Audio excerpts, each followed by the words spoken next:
Bapak sekalian yang dikasihi Tuhan Yesus Kristus, puji Tuhan kita dapat berkumpul hari ini, dipertemukan dengan kasih Tuhan pada hari ini.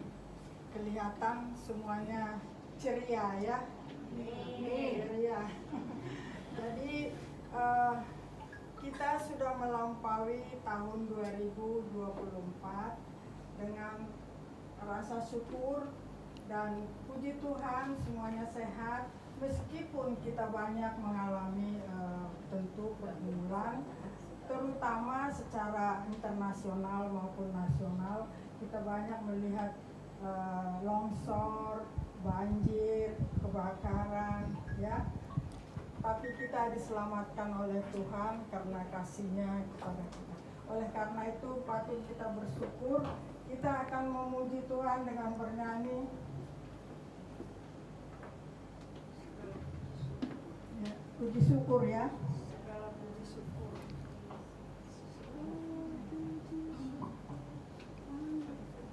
Ini ibunya sudah lansia. Handphonenya juga lansia.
Soraklah haleluya, soraklah haleluya, haleluya.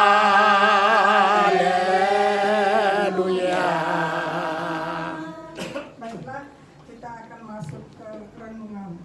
Kami persilakan. Saudara yang dikasihi Tuhan Yesus,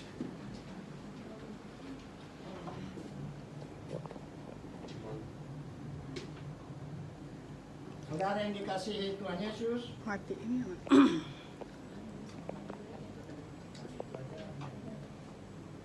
Ini aja Pak.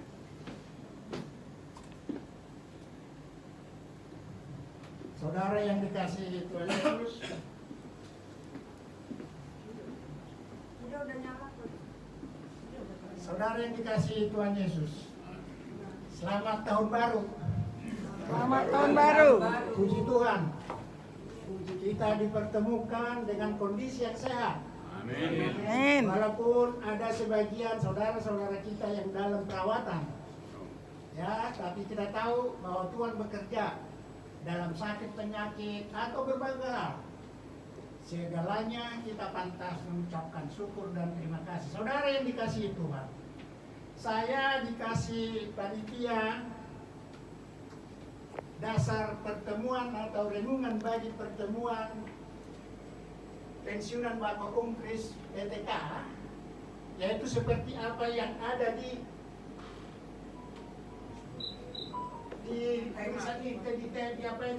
spanduk ini, yaitu yang diambil dari Mazmur 28 ayat 7a, yang bunyinya demikian: Tuhan adalah kekuatanku dan perisaiku, kepadanya hatiku percaya. Saya ulangi saudaraku, Tuhan adalah kekuatanku dan perisaiku, kepadanya hatiku percaya. Saudara yang dikasihi Tuhan, Mazmur 28 ini adalah doa-doa permohonan Daud di saat-saat dia menghadapi pergumulan dan tantangan.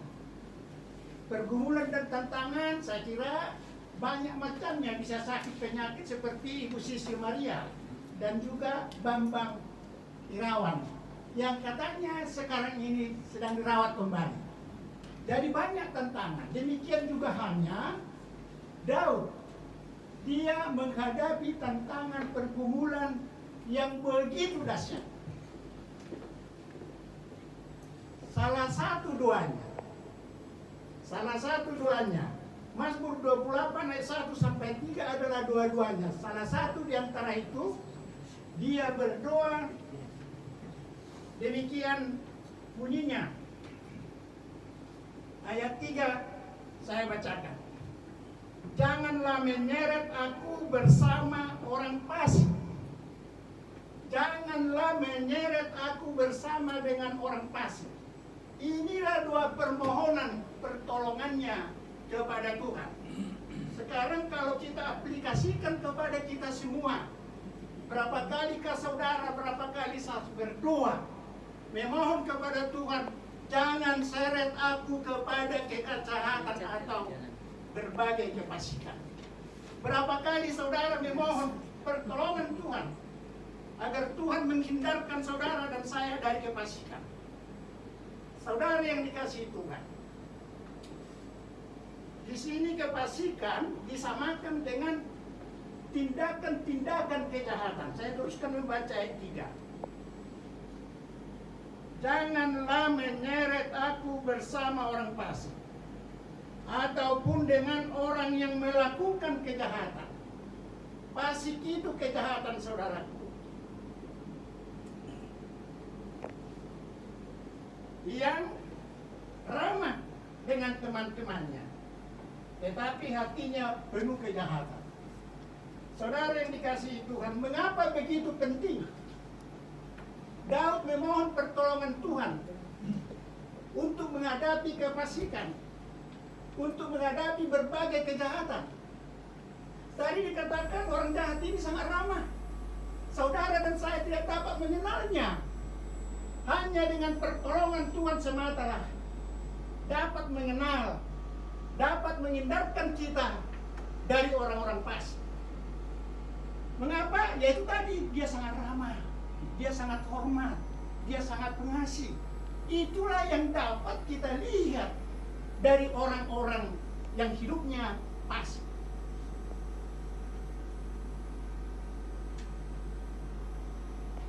Saudara yang dikasihi Tuhan, saya kembali kepada doanya ini yang memohon kepada Tuhan, janganlah menyeret aku kepada kefasikan. Kita semua cenderung berdoa memohon pertolongan Tuhan untuk memberkati yang penting kepada pribadi kita, kepada pribadi saya. Ini yang cenderung. Oleh karena itu, saudaraku, melalui firman Tuhan ini kita coba dulu memulai lebih banyak berdoa untuk memohon menjauhkan kita dan anak cucu kita dari kefasikan itu, termasuk korupsi, saudaraku. Saudara yang dikasihi Tuhan, kefasikan ini, kejahatan ini sejak 600 tahun yang lampau sebelum Masehi sudah terjadi. Itulah yang dialami Mazmur Daud. Jadi sudah sangat meresahkan rakyat, masyarakat waktu itu.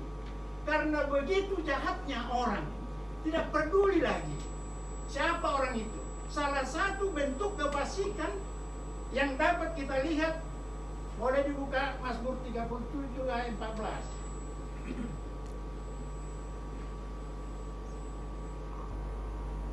Ayat 14. Demikianlah bentuk kejahatan atau kefasikan sejak di zamannya Pemazmur Daud. Orang-orang fasik menghunus pedang dan melenturkan busur mereka untuk merobohkan orang sengsara dan orang miskin. Kejam banget kan? Sudah miskin, sudah orang sengsara, orang jujur lagi. Justru itu yang diperangi. Justru itu yang dimusuhi. Demikianlah jahatnya orang fasik itu.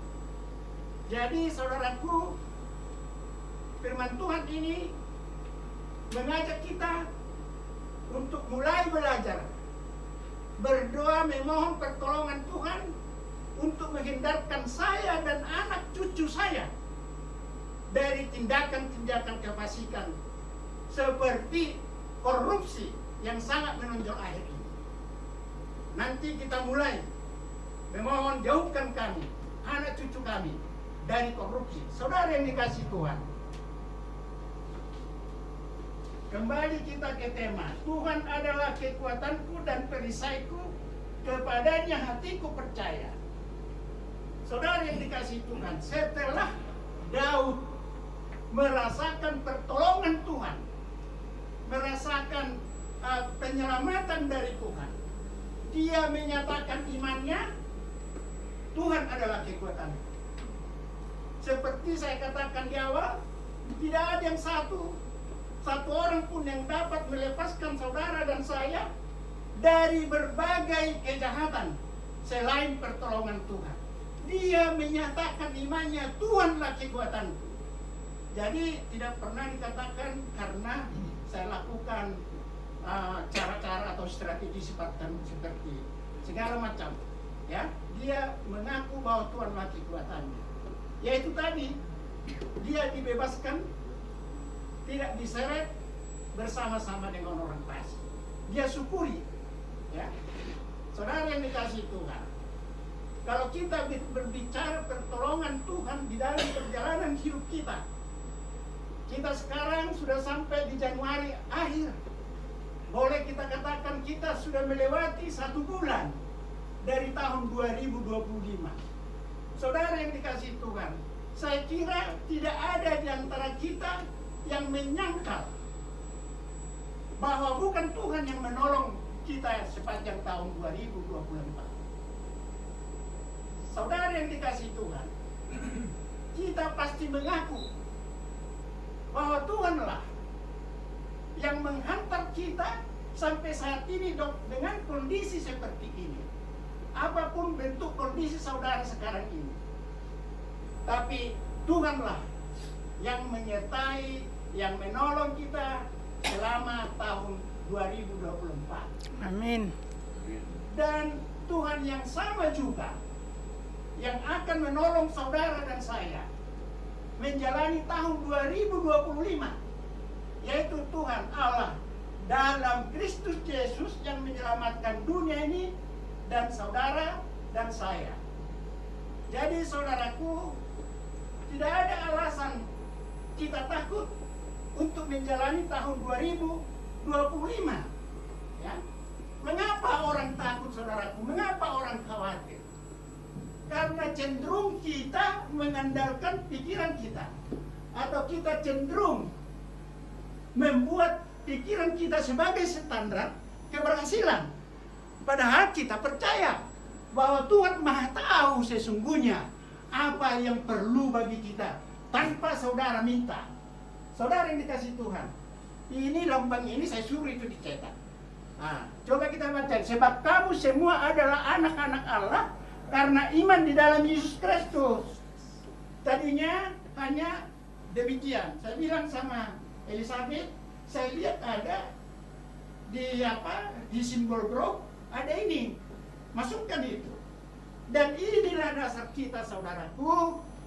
Mengapa kita tidak perlu ragu, tidak perlu khawatir dalam perjalanan hidup ini, karena saudara dan saya adalah anak-anak Allah.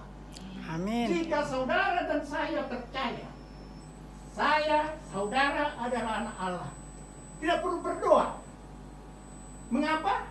Karena Bapak tahu apa yang penting bagi saudara dan saya. Bapak tahu apa kepentingan saudara. Dan Bapak tahu kapan Bapak kita itu akan memberikan kepada kita sesuai kebutuhan kita menurut Bapak. Saudara yang dikasih Tuhan,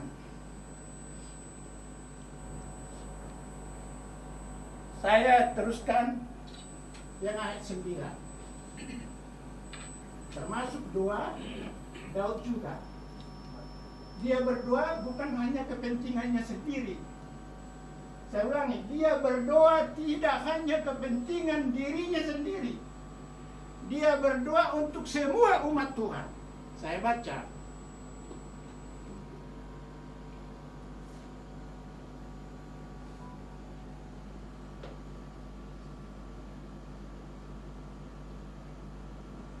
Selamatkanlah kiranya umatmu dan berkatilah milikmu sendiri.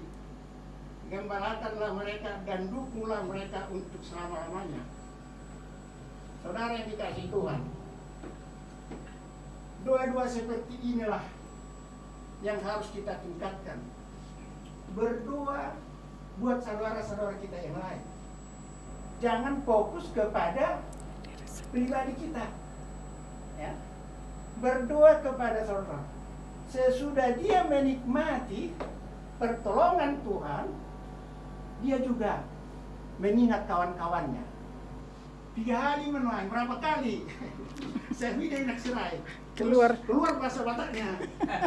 Keluar Bataknya. Jadi, berapa kalikah saudara berdoa untuk saya? Sebaliknya, berapa kali saya berdoa untuk Bapak Storus dan juga Bapak Ibu yang lain? Saya ini yang kedua kali saya sampaikan ini berdoa untuk orang lain. Yang terakhir di rumah saya, mengajak kita semua untuk meningkatkan berdoa untuk saudara-saudara kita. Dan ini yang kedua, kebetulan memang teksnya seperti itu. Untuk meningkatkan berdoa kepada saudara-saudara kita. Ya, saudara yang dikasihi Tuhan. Kalau kita sekarang temanya Tuhan adalah kekuatan dan perisaiku kepadanya, hatiku percaya. Oleh karena itu saudaraku menjalani tahun 2025 ini sesuai dengan ajakan firman Tuhan, jangan takut, jangan khawatir. Terus diakhiri tadi, kepadanya hatiku percaya. Ini kuncinya. Kepadanya hatiku percaya. Jika saudara percaya kepada Tuhan, tentu saudara harus mengizinkan dia berkuasa mengatur kehidupan saudara, menuntun saudara. Itulah tandanya bahwa hati kita ini kita berikan, di mana Kristus Tuhan Raja keselamatan itu menguasai hati pikiran kita.